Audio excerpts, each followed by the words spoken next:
Hello, everyone. So, as a continuation of our previous discussion on gender and crime fiction, in this series of short recordings, I'm going to talk about the figure of a female detective. So, in the previous classes, we have discussed the figure of a woman or gender in crime fiction. We read Raymond Chandler. We also read some Sherlock Holmes stories, and we see how masculinity and femininity in a way is portrayed in these stories. So now we are moving on to the next uh, the next topic, which is the female detective, and we begin with Miss Marple, one of my favorite figures in crime fiction. So we begin with Agatha Christie's Miss Marple, and later on in this series, we'll also go and discuss uh, Sarah Paritsky and Sue Grafton's female detectives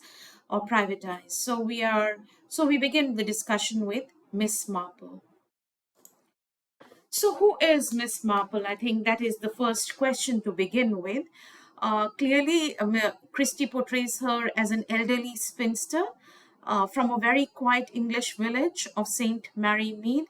So it's like, it's a very small community. She lives in a small community, and that's where her life, her knowledge, her wisdom is grounded in. That is where she's embedded, she's situated. She is an old spinster, so old in itself brings in the connotations of wisdom. She's seen life, right? But she has seen life happening in a very quiet English village. So in a way, she has not like Holmes, where the sign of four that we read, the threat is not coming from outside, or even when it comes to outside, we do not see the empire impinging on this, at least not directly on Miss Marple's village. It is a very quiet English countryside where she has spent her life. Within those surroundings, we see her as a woman of very sharp observation, and we see her repeatedly as somebody who's underestimated, somebody who's sidelined, but whose sharpness and whose wisdom is able to detect things which often the people who have traveled, who have seen the world, seen life, etc., people who are looking at the other issues, they're often blindsided by her observations. And so she solves crimes through keen understanding of human nature, often grounded in domestic and local knowledge, right? So her knowledge as very domestic, very domestic in the sense knowledge of household, knowledge of human relations, families, right? And also local knowledge in the sense of knowledge within this English countryside, the knowledge of the ways of life of people living in this geographical, social, cultural location. And so the question to ask is, uh, eventually, that we are going to deliberate on is, what gender expectations of crime fiction does Miss Marple unsettle? And by gender expectations, we have seen women already there in crime fiction. We have seen Mary Mostyn, we have seen Lola Bastley in Red Wind. So we have gender expectations. There's certain role that women perform in crime fiction. One of the most obvious ways that she unsettles is the fact that she's the active person. She's the one who's a detective, right? She's the one who's observing and solving the mystery. She's not a sexy siren like Lola. Neither is she a cool, perfect English woman like Mary Mostyn, who lets the men perform their task and waits on the sidelines. So she's neither of those two. So how does she? So in a way, she upsets those gender expectations. But I think more interestingly, the extension to this question is, how does she? How does her presence reconfigure the gender expectations in crime fiction? So, as I said, this is the first Miss Marple story. This is 1930, Miss Marple's debut. And we see Miss Marple for the first time She is sitting, she's there. We see her first amid this group of very young, young people, this group of people who are professionals. There is a lawyer here. There is, of course, her nephew Raymond West, who is uh, who is a writer, right? He's a writer. Then there is a lawyer here. There is a sheriff. There is, yeah, here a clergyman, a solicitor, so all these, and then there is Joyce Lampriere, Raymond's friend, who is an artist, right? She's a modern woman of the 1930s or 40s when 1930 when this was published. So she's that modern, independent, modern working woman who's coming up in the in the West at that time, and we see her reflections in the fiction of the time. So amid them all, we see Miss Marple in her black brocade dress, very much pinched in round the waist. Lace was arranged in a cascade down the front of the bodice. She had on black lace mittens and a black lace cap surmounted the piled up masses of her snowy hair. Look at the way her age is being emphasized. Piled up masses of snowy hair, black lace cap surmounted on this piled up masses of her snowy hair. Compare her to Joyce, the artist, with close cropped black head and queer hazel eyes. And yeah, so that is, look at the difference. She's young, she's modern, whereas Miss Marple with a brocade dress, a very old fashioned brocade dress, sitting there knitting something white, soft and fleecy. The focus is on her age. And then we see her faded blue eyes, benign, kindly survey, and she as she surveys her nephew and her nephew's guests with gentle pleasure. This is again in contrast with Joyce's queer hazel green eyes, and so on.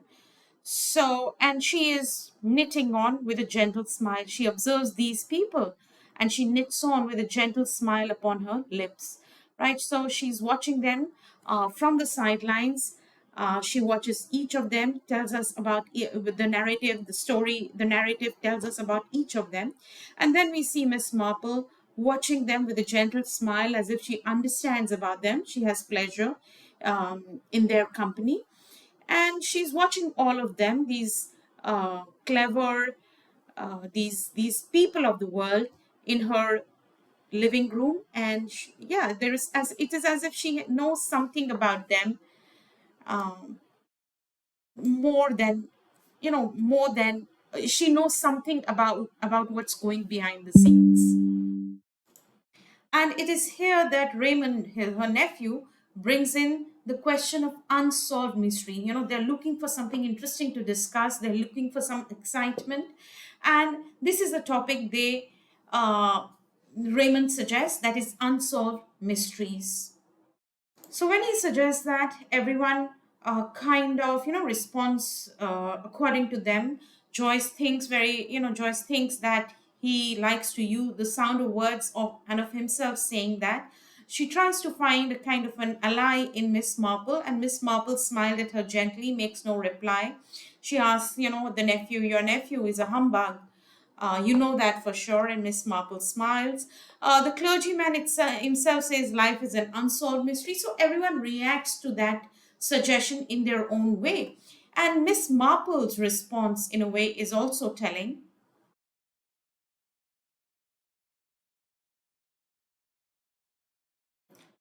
So she says, this is what when it comes to unsolved mysteries, this is what she says, and this is her world. We see her world in a way. She talks about a woman that lives in the neighborhood who bought two gills of pickled shrimp, and somehow by the time she got home, she had lost those pickled shrimps.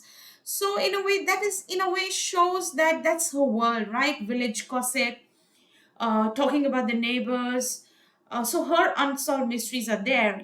That is where her unsolved mysteries lie. So in a way, she's when we say how does she perform gender, or here is a world of an old woman who has spent her life in a very local English countryside neighborhood, right? That's what her response shows.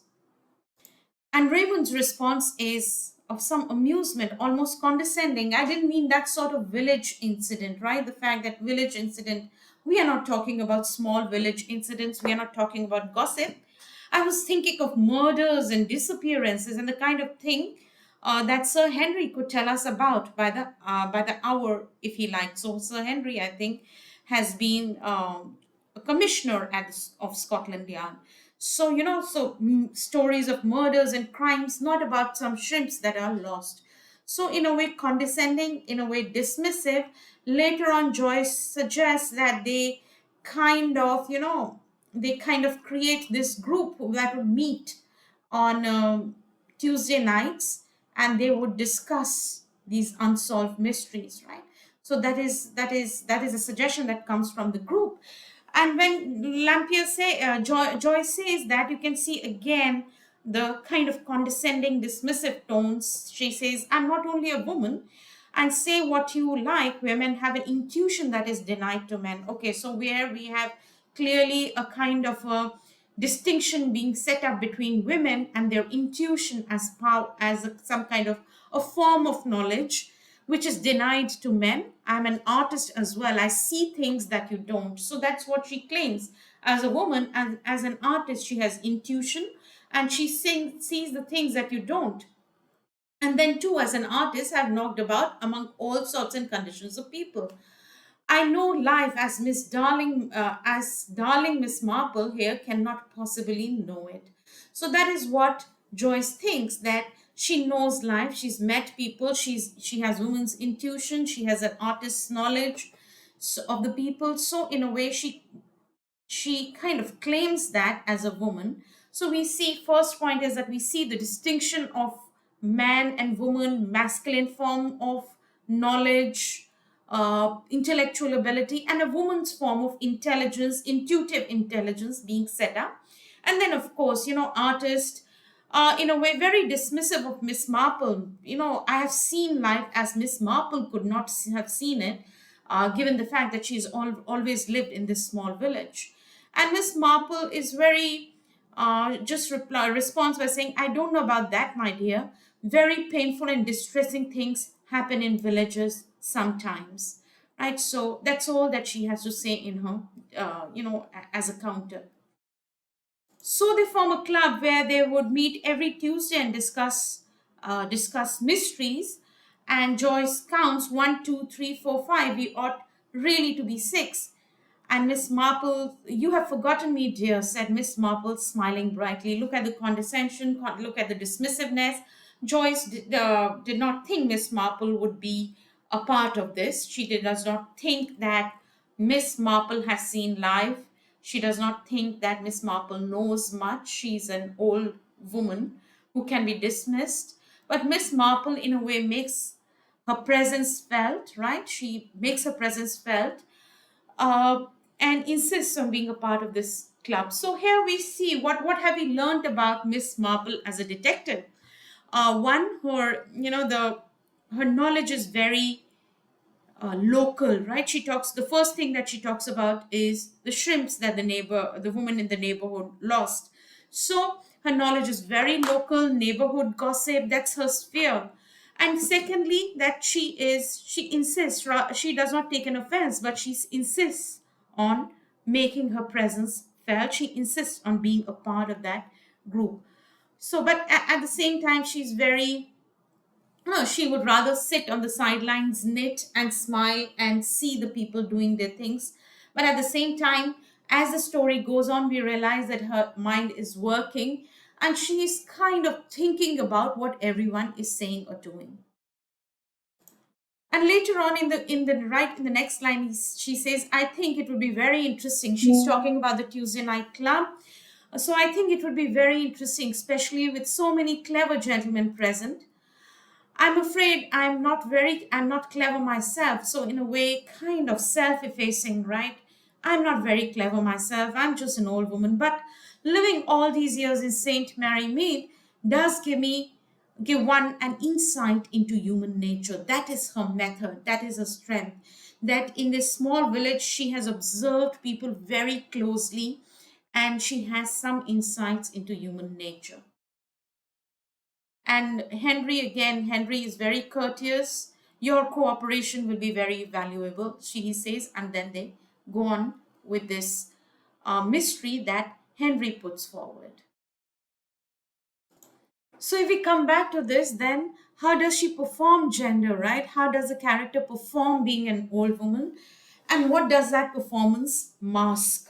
Now, if you read the story, she performs, she gets into gossip, she often gets sidelined, she talks about somebody else and then comes to the point. So, in a kind of a meandering way, which shows her experience, which shows her knowledge of the world, which in the end she applies to the detection plot. So she performs, in a way, she performs being not only a woman but also, very importantly, old woman. She's not a victim, neither is she a siren kind of a figure that we see in crime fiction. She performs, she's self-effacing, she sits quietly, she's knitting, she's smiling at everyone. So very affable woman. She's not going to take the center stage. She's not like Joyce, who kind of flirts around with the gentleman. So she's not, she just sits there quietly, almost like Mary Morstan, right? Lets the clever gentleman take the center stage, but at the same time she's not Mary Morstan. She's also kind of, we know that she's thinking, observing and coming to conclusions. So the performance, in a way, masks this very keen intelligence, keen observation, and also the knowledge of life, wisdom, and the life in countryside and so on, as she claims, the life in the insights that she has gained from living in St. Mary Mead. So now we come to the mystery itself. Now, the mystery is about this woman who was found dead, poisoned, right? But there was never any conclusion to the case, as Sir Henry tells. There was never any conclusion to the case till several years later. So it is a story told by Sir Henry, who tells about three people who sat down for a supper, after which all of them fell ill, supposedly of food poisoning. So the woman, as I said, died of food poisoning. Now, one person dies, they all eat the same food, but one person dies, and the three people were Mr. and Mrs. Jones and the wife's companion, Miss Clark, and it was Mrs. Jones who died. Now, earlier on in one of the earlier lectures, I mentioned that how the genre of crime fiction thrives on gender confusion, right? Uh, it thrives on when the gender is not performed correctly, and so therefore there it causes chaos.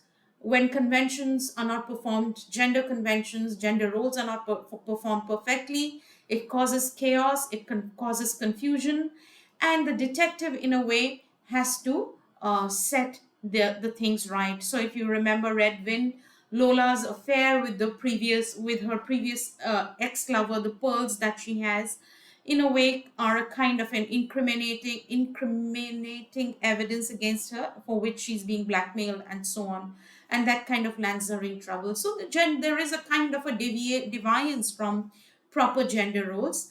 So here we see Mr. and Mrs. Jones' story. We see this in the Christmas tragedy also. The device is the fact that the woman has inherited the money, right? The woman has inherited the money, and that money, the couple are, that is the only source of wealth, right? The husband is dependent on the wife. So which kind of upsets the traditional dynamics of the marriage, where the woman is a dependent and the man is the provider. So here we see a kind of a gender confusion within this Mr. and Mrs. Jones story that Henry is telling, where Mr. Jones is a traveling. I think he's working with medicine. I think, yeah, traveling salesman, commercial. I think commercial traveler, salesman. He sells medicine or something to do with medicine. That's how he gets the poison, right? So he is working, but essentially their wealth comes from Mrs. Jones' inheritance. So we see a kind of a gender confusion in that marriage. Gender role is kind of upset with that change in marital dynamics, and therefore which kind of leads to crime. And yeah, Miss Marple, uh, yeah, Miss Marple solves that. But if we see Miss Marple, the figure of Miss Marple as a female detective, she herself confuses the gender expectations. She takes on the male role of a detective, but at the same time, we see that she's not Holmes or Marlowe. She does not go out to detect. She does not really go out, interview people like Holmes, does not go across the city looking for clues. Same with the Marlowe, looking at the dead bodies and investigating the car, etc. So she's not like them. She sits there and listens, and that's one of her tools of detection: listen, observe, and make connections with what she knows about human nature. So although she takes on the male role, the active role of a detective, she does that in a very different fashion. She takes it on with the restraint, with the role of a woman. She sits on the side, she's self-effacing, she quietly knits and makes a connection, again, with the insights of domestic life, with her emotional intelligence, etc., the things that she knows about people. Her emotions are detached, right? She's very detached, but she understands emotions. She appears composed, sweet, harmless, but she understands emotions. And with that understanding, she's able to make the connections. So, in the way within the stories, we have a story within the story. So, on the larger hand, there is Tuesday Night Club meeting every Tuesday to discuss the murder, and within that, we have Henry's story of Mr. and Mrs. Jones. So, we see one kind of gender confusion in Mr. and Mrs. Jones' story where the woman is looking after, or is kind of, the wealthy one, the provider. And here we have, outside that story, we have Mrs. Marple also in a way confusing or transgressing the role of into the role of a detective. So as I said earlier on, that gender roles are reversed, right? She's the one who is inheriting. She's the one who's inheriting the wealth, and she becomes a provider here. Yeah, here it is. Mr. Jones is a traveler for a firm of manufacturing chemists, right? And he's a good man, kind of coarse, florid, aged about 50. Right? That's his description.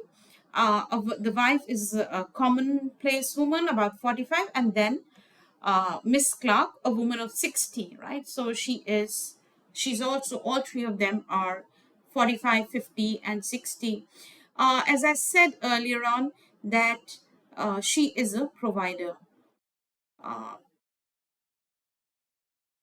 Here, Mr. Jones had planned to do away with his wife and inherit hundreds of thousands of pounds, right, when she dies. So that's another clue that we have, that that's the reason why she might have been murdered. Then we get to know a little bit about the doctor's daughter. Mr. Jones is said to be a man with a roving eye. He's attentive to the local doctor's daughter. So we'll get to know about the character of this old 50-year-old Mr. Jones, this man who was kind of coarse, florid way, aged about 50. He's also a man of roving eye. His wife is supposed to inherit hundreds of thousands of pounds. And there is, of course, then, as I said, there is the scandal begins to hum. Now it's very interesting because every time we hear of Miss Marple, the way she detects, I mean, she's an expert in this scenario, in gossip, in scandal. She really understands human nature, and she can glean, she can gather knowledge from what's going on, from the rumors, from the scandals, from the gossip. That's where her getting knowledge, she understands these modes of communication. So when it is idle village talk and gossip, actually Miss Marple is right there at home with this. So again, as we were talking about gender confusion, so here is another instance where we have gender role or performance is conventional gender role or gender performance is disturbed. Mr. Jones is not a conventional husband. He's not a traditional husband. He's not a good husband. He has a roving eye. He has extravagant habits with a partiality for the society of women. uh, he's formed an attachment to the doctor's daughter. So we see gender confusion, gender roles, gender lines, conventional marital rules and regulations being blurred, being upset. Now, after all of them listen to the story, each one of them tries to work out how did Mrs. Jones die when everyone ate the same day in dinner. Mr. and Mrs. Jones, Miss Clark, everyone ate the same food. Only Mrs. Jones died, right? So look at the suspects, right? So the first suspect is the companion, Miss Clark, right? She's every time because she is stout, and that is what Joyce. And you can see how she uses stereotypes. She's in a way, using class, using looks in a way to describe, or the looks, the very fact that Miss Clark is dependent, Miss Clark is stout, old. We are not told that she's ugly, but Joyce, who's never seen her, thinks that she's ugly. That in itself, her appearance, right? Her appearance becomes the reason for the crime. So in a way, we can see that Miss Clark does not fit. She's not a wife. She's an independent woman. She's working to make her living. She is that in itself, and she's old, of course. That in itself, for Joyce, gives her motivation for crime. Like, a woman independent would always covet and would always covet the fortunes of a married woman and so on. So it kind of reflects the stereotypes, and I think it also reflects on the speaker's character. Thinks that it is a doctor's daughter. Again, somebody who has transgressed the norms, right? Having an affair with an old married man. So interestingly, both of them feel that it is the women, right? It is the women, and both the women who are unconventional, unmarried daughter of the doctor, who's having an affair, the companion who's independent, who's old, unmarried. So clearly, these such women who do not have, who are not following the rules of the gender, they are the ones who are the suspects. So finally, now we look at, so those are, so as we can see, as I was discussing, gender confusion and crime fiction would always, as I have been saying, crime fiction is a very conservative genre. Traditional crime fiction is a very conservative genre, and every time there is a transgression from, in terms of gender role or the traditional rules, it is always punished, and order is restored by either eliminating the transgressors or by punishing them. Here, but coming back to Miss Marple's detection or plot, she look at her tools of detection. So as I said earlier on, she gossip. She is on home terrain when it comes to gossip and scandal.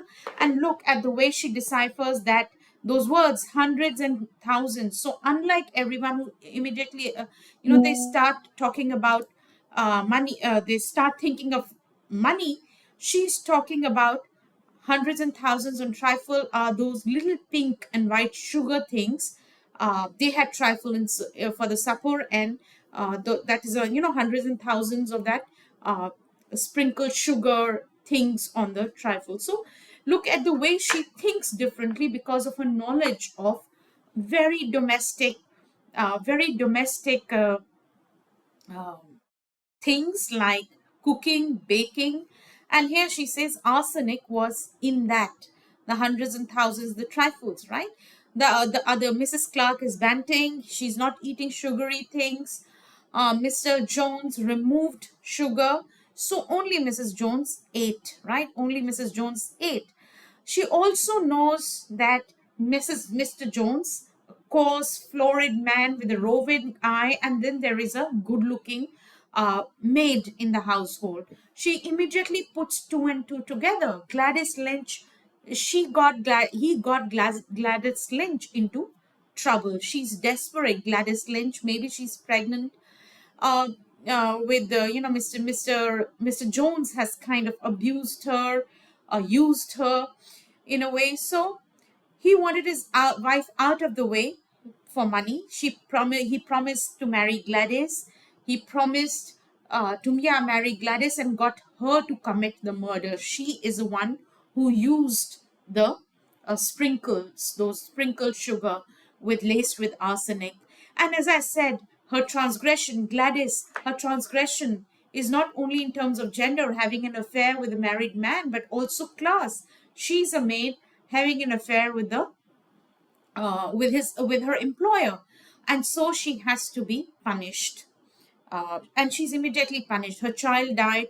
Gladys Lynch died. So as you can see, crime fiction very neatly, at least in a well-made plot in Till Holmes, Christie, you have a very neat ending. It's only when we come to hard-boiled noir fiction that we have messy endings. But English crime fiction, a very, very neat ending. So she is punished. Gladys Lynch has to be removed. Her transgression cannot be left unpunished.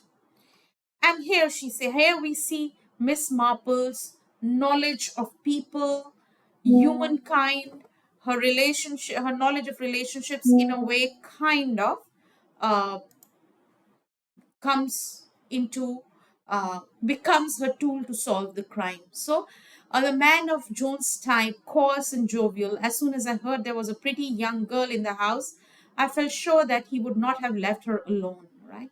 And then she remembers, she kind of digresses into gossip.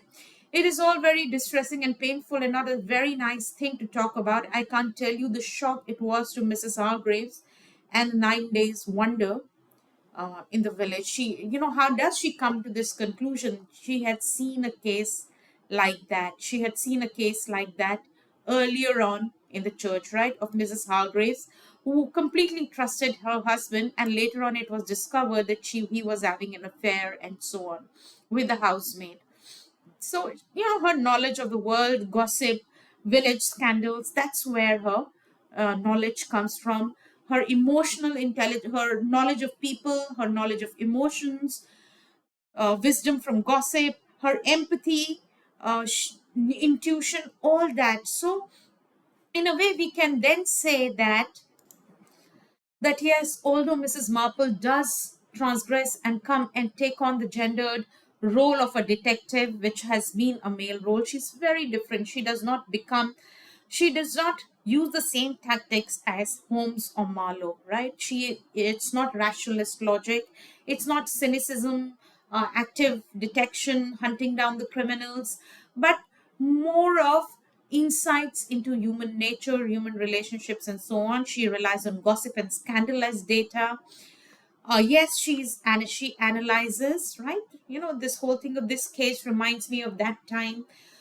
So she relies on her knowledge of human character over material clues, and her process of solving crime positions feminine emotional intelligence, intuition, not as irrational but as forensic, as something that reveals important clues about the crime. Her understanding of emotions and characters align her with her community's value, but also position her to see beneath those values.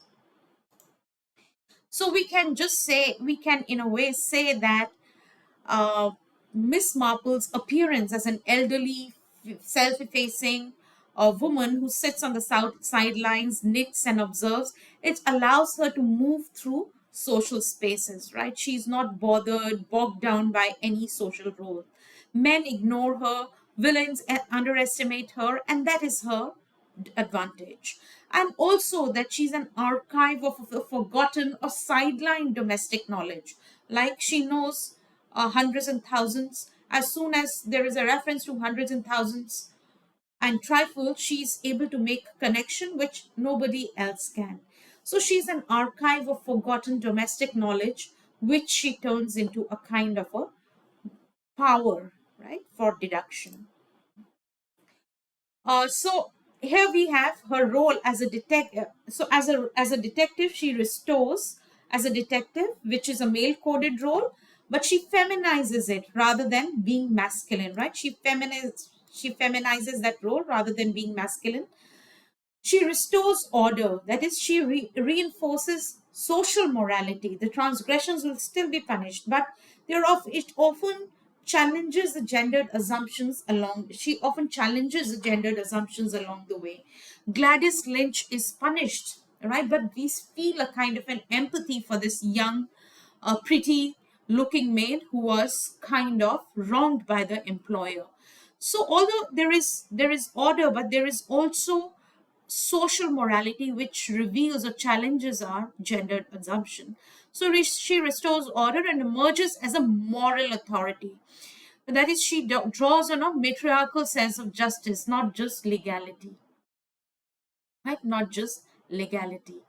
So basically, we see her putting everything together with threads pulled from the margin, from tea time, gossip, from memory, observation, emotional intelligence, and in doing so, she embodies this, this potential of a woman detective, and with her powers of emotional intelligence, intuition, and so on.